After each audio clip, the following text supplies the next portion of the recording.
Mr. Fong has a wife who is 15 years older than him, and the two are deeply in love. The neighbors often remark, Mrs. Fong maintains herself well. You'd never guess she's nearly 50. Although spoken with a kind tone, the underlying sentiment is one of mockery. How could an aging woman possibly marry a young, wealthy, and talented man? Such gossip reached Mrs. Fong's ears. She gazed at her reflection in the mirror, lamenting the fine lines at the corners of her eyes. No matter how good the foundation, time left its marks. "What are you daydreaming about?" Mr. Fong asked as he entered the bedroom after work, his tall and lean frame as impeccable as ever. His toned chest and flat stomach were complemented by a firm physique, and his flawless face betrayed no trace of wrinkles. "I feel unworthy of you," Mrs. Fong murmured. Mr. Fong embraced her from behind and said, "Don't be silly. We're a perfect match. Look." In the mirror, the reflection showed a beautiful couple standing close together. Mr. Fong owned a successful Western-style restaurant, which was often fully booked. "Are you alone at home again?" Mrs. Wong grabbed Mrs. Fong's hand, admiring the jade bracelet she wore, a fine and luminous piece. "Your husband is always so busy. You'd better keep an eye on him," said Mrs. Su, whose husband had just taken his secretary to the Maldives under the pretense of a business trip to England. Despite her curses internally, Mrs. Su outwardly maintained her image. "Don't let him overwork himself like my husband. It's not worth it." Mrs. Fong headed to the kitchen to make coffee. "There's so much to do at the restaurant, and I can't help much." "This skincare set isn't sold locally, is it?" "You're so lucky. Your husband spares no expense for you," Mrs. Liu said as she casually wandered into the bedroom and tested Mrs. Fong's collection of skincare products. "Of course. A woman's face is her most important asset," Mrs. Fong replied. "At our age, even the most expensive creams can only do so much. It's better to focus on maintaining elsewhere." "Elsewhere? You know where. If you're unsure, ask your husband." Mrs. Fong's three visitors laughed and joked about marital affairs with unabashed candor, their conversations as bold as men's, if not bolder. That night, Mrs. Fong couldn't sleep. "What's wrong? Something on your mind?" Mr. Fong asked, reaching for her clammy, cold hand. "I had a dream where you ran off with another woman." "Don't be ridiculous. You're the one I love most." He kissed her forehead lightly. Mrs. Fong, unusually bold, began unbuttoning his shirt and moved closer. Yet, as she leaned in to kiss him, Mr. Fong's breathing had already grown steady. He had fallen asleep so quickly. The night felt colder, and so did her heart. At a beauty salon, Mrs. Fong treated her friends to facials. "You've never told us how you and Mr. Fong met," Mrs. Wong said curiously. "Yes, every time we ask, you dodge the question," Mrs. Liu added. "I'm afraid you'd laugh at me." "How could we? Tell us. It must be romantic," Mrs. Liu urged. "I was his high school literature teacher." A teacher-student romance. Emas Li gasped. "You're so ahead of your time." "No, not really. Back then, I had a fiancé. We were planning to get married. Mr. Fong wrote to me, begging me to wait for him until he graduated from college, but I didn't respond. Later, when I married, he even sent me a gift." Mrs. Fong lightly touched the silver necklace around her neck, a modest piece, yet one Mr. Fong had spent all his savings on at the time. "How romantic," Mrs. Wong exclaimed, glancing at Mrs. Su, who remained silent. Mrs. Su had argued with her husband until the early hours over his demand for a divorce. She had no patience for love stories. And then, Mrs. Liu pressed. "After I married, I quit teaching to be a housewife. But because we never had children, my husband pressured me into a divorce. Mr. Fong came to me and said he wanted to take care of me, to marry me. And he still accepted you despite knowing you couldn't have children?" Mrs. Liu blurted out before Mrs. Wong silenced her with a glare. "When men are blinded by love, they fancy themselves heroes," Mrs. Su interjected, cutting short the conversation. As they left the salon, Mr. Fong was chatting animatedly with a stunning young woman outside. He leaned in, seemingly to catch her scent. See? Men are all dogs. How could they resist chasing after a bone? Mrs. Sue's pitying look made it clear she now considered Mrs. Fong an ally in shared misfortune. Seeing the group by the door, Mr. Fong quickly opened the car door. Let me drive you home. Mrs. Wong declined hastily. We're going shopping. No need to trouble yourselves. Then I'll hail a cab for you, Mr. Fong offered, stepping to the curb. Don't confront him yet. Wait until you've got solid proof. At least get half of his assets in the divorce, Mrs. Sue advised knowingly. Men, don't take them too seriously, Mrs. Wong said with a wink. Mrs. Liu nodded in agreement. As Mrs. Fong drove home with Mr. Fong, her mind was in turmoil. That girl earlier, she's beautiful, she ventured. She is, Mr. Fong replied, focused on driving. Mrs. Fong's breath hitched. She wasn't the jealous type. She had always trusted her husband. She took out her compact to touch up her makeup, but in the mirror, she saw an aging woman staring back, her own weary and forlorn face. Even she found it unbearable to look at. At the entrance of the neighborhood, Mr. Fong stopped the car. You go ahead, he said. What about you? Mrs. Fong asked. A friend's daughter's full-month banquet. I'm dropping by with a gift. Come home early, she replied as she got out of the car. Oh, by the way, there's a gift on the dining table for you, Mr. Fong added with a mysterious smile. It turned out that Mr. Fong's gift to Mrs. Fong was a generous health insurance policy. He loves me and cares for me, Mrs. Fong thought, stroking her necklace as she signed her name on the document. You fool. It's a trap, I'm telling you, Mrs. Sue fumed when she heard about it. How could you sign it without consulting us? Do you think he's trying to scam the insurance? Mrs. Wong, an avid fan of crime shows, asked anxiously. What if he's planning to? Mrs. Liu nodded gravely. This could very well be his true motive for marrying you. The pieces began to fit. Why else would a promising young man marry a divorced woman, unable to bear children, and over a decade older than him? It had to be about the money. That can't be true, Mrs. Fong protested, refusing to believe it. I thought Mr. Fong was a gentleman, but this? Such cruelty.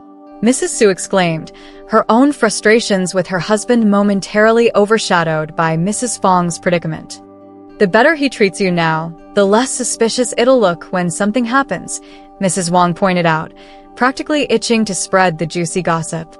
But he said he'd love me forever, Mrs. Fong whispered, shaking her head. Do you really think he married you for? Mrs. Liu left her sentence hanging, her gaze a silent accusation. Mrs. Fong understood the implication. Love? That had been her foolish assumption. After that day, suspicion consumed her. She demanded to know where Mr. Fong went, who he met, and what he did. She sniffed his suits and shirts before washing them, looking for clues. But everything seemed normal. Was she just overthinking? Men who cheat are craftier than detectives. Keep watching. You'll catch something eventually, Mrs. Sue assured her. Sure enough, Mrs. Fong found a receipt in Mr. Fong's trouser pocket a few days later, an expensive bottle of women's perfume. There was no sign of the perfume itself.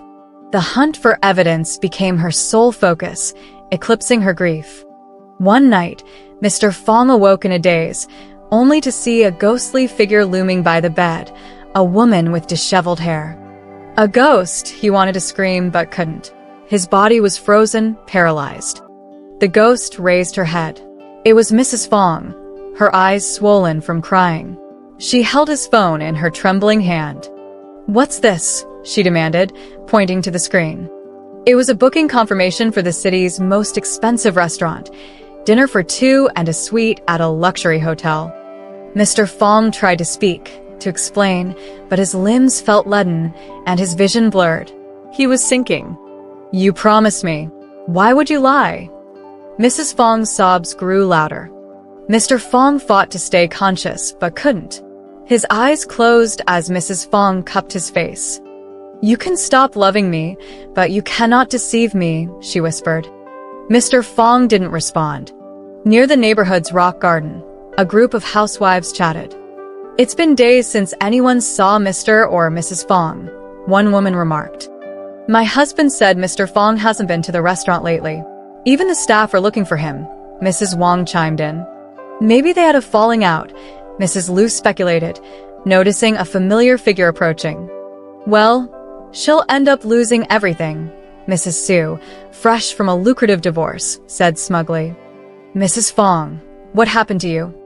Mrs. Liu exclaimed, startled by her appearance. Mrs. Fong looked emaciated, her eyes vacant. Come to my house tonight, she murmured. It's my birthday. Before anyone could respond, she walked away. Definitely a marital spat. Why else would she invite us instead of her husband? Mrs. Wong reasoned, and the others agreed. I always wondered how Mr. Fong could bear it, Mrs. Liu quipped, sparking laughter. Maybe it's her who went after him. Another joked. The group's laughter echoed, oblivious to the tragedy hidden behind the humor. Mrs. Fong's heartbreak had become their entertainment. In the evening, at 8 o'clock. Mrs. Fong, we've arrived. The door was left ajar as Mrs. Su and the other two ladies entered the room. The dining table was filled with delicacies and drinks, and the room was lit with many scented candles and incense. Mrs. Fong. Mrs. Wong reached for the light switch on the wall but noticed that none of the lights in the room were working. It seemed like they were broken. You've arrived, please sit. Mrs. Fong, who had appeared out of nowhere, was holding a plate of sliced fruit. She gently closed the door and locked it. The four women took their seats, and Mrs. Fong opened a bottle of red wine. Where's Mr. Fong? Mrs. Liu looked around, noticing that the bedroom door was tightly shut. He's a bit tired and has gone to sleep. Let's have a drink first. Mrs. Fong raised her wine glass. He's sleeping? You too. Mrs. Su glanced toward the bedroom. We're fine now. It was all a misunderstanding. Mrs. Fong stood up. There's soup in the kitchen. I'll go check if it's ready. Help yourselves. What's going on? Why does it feel so weird? Mrs. Wong lowered her voice. Did you notice that Mrs. Fong is acting strange today, like she's someone else? Mrs. Su had felt a strange chill since entering the house. She took a large gulp of wine to calm her nerves. Mrs. Liu glanced at the kitchen, then quietly got up and approached the bedroom. She pressed her ear against the door, trying to turn the doorknob. The door kicked open. The bedroom was pitch dark. Mrs. Su and Mrs. Wong followed her over. Mr. Fong? Mrs. Su called softly, but there was no response. Sleeping this soundly? Mrs. Wong turned to go back to the dining room, feeling uneasy in someone else's house and not wanting to make a fuss. Wait, do you smell anything? Mrs. Liu inhaled deeply and walked into the bedroom. She reached the bedside, slowly leaned down, and suddenly screamed as she ran out. Dead, he's dead. Mrs. Liu shoved past Mrs. Su and Mrs. Wong, rushing toward the door. Mrs. Fong was standing by the door, seemingly appearing out of nowhere. Mrs. Liu, the wine hasn't been finished. Where are you rushing off to? Dead, Mr. Fong, he's dead. Mrs. Liu felt her mouth go dry, and her body collapsed to the floor. Behind her, Mrs. Su and Mrs. Wong also fell to the ground. Mrs. Fong took a candle from the drawer, lighting one after another. The room brightened considerably. Don't bother struggling. I put something in the wine. You'll feel weaker and weaker. You've misunderstood my husband. He never intended to harm me, nor did he seek other women. So you all need to apologize to him. Mrs. Fong slowly enjoyed the food on the table by herself. After discovering that Mr. Fong had a booked couple's meal and a couple's suite on his phone, Mrs. Fong was convinced that he had cheated on her. She also believed the rumors that Mr. Fong had married her only to get the large insurance payout. She had secretly purchased anesthetics and added them to the milk Mr. Fong drank every night before bed. She only wanted him to confess, but unexpectedly, the anesthetic was faulty. Mr. Fong never got the chance to say a word before he died in his bed. Mrs. Fong had killed someone. She was terrified and hid in the house, too afraid to leave. Until the next morning, she received a call from the restaurant staff. Mr. Fong, don't forget your reservation for tonight. We've prepared a cake for your and your wife's anniversary. By the way, Mr. Fong, would you like the perfume placed on the dessert plate at the end? Hello, Mr. Fong? Hello. The first time they met was probably on the first day of high school. Mrs. Fong had long forgotten it, but at that time, she just saw a classmate. However, in Mr. Fong's eyes, he saw only her. The restaurant was booked for me, the suite was for me, the perfume was for me. They were all for me, but now everything is gone. Mrs. Fong ate disgustingly, stuffing her mouth full. She ordered the couple set meal to be delivered home. She wanted to finish it all, every last bit. Mrs. Fong knocked over the candle on the table, and the flames set the tablecloth alight. But she seemed not to notice, focused solely on eating. Help! Mrs. Su desperately tried to crawl toward the window. That insurance was really bought for my own good. He really was a good husband. He worried that I would mind his age, so he bought it to give me a sense of security. Mrs. Fong looked at the chat history between Mr. Fong and the friend who helped him arrange the insurance. It has nothing to do with us. Mrs. Wong lay stiffly on the floor, unable to move. We've all misunderstood him. The four of us were wrong. Let's go find him and apologize, shall we? Mrs. Fong walked into the bedroom and lay next to Mr. Fong. The fire grew larger, and Mrs. Fong held Mr. Fong tightly. I'm sorry. I shouldn't have treated you like this. Mrs. Liu, crouching at the bedroom door, saw Mr. Fong lying straight on the bed. By the firelight, she saw him sewn into the white bed sheet like a piece of cloth, his hands and feet sewn with red thread. Mrs. Fong held Mr. Fong's head and gently stroked the necklace around her neck. After Mr. Fong's death, Mrs. Fong didn't want his soul to go to another woman. She had heard that sewing a person into a white sheet with red thread could bind that person to your side forever. Mrs. Fong wanted Mr. Fong to stay with her forever, even as a ghost, never leaving her. You promised me you would love only me, with your heart, with your eyes, only me. Mrs. Fong kissed Mr. Fong's lips. Had those lips kissed another woman? Had those eyes ever lingered on another woman, unable to look away? Mrs. Fong didn't want to think about it anymore. Her husband could only belong to her.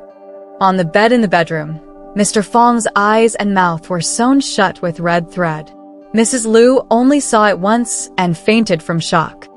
Mrs. Su, looking at the window so close yet feeling too weak to crawl any further, thought the large sum of money she had just saved would likely return to her ex-husband's pocket.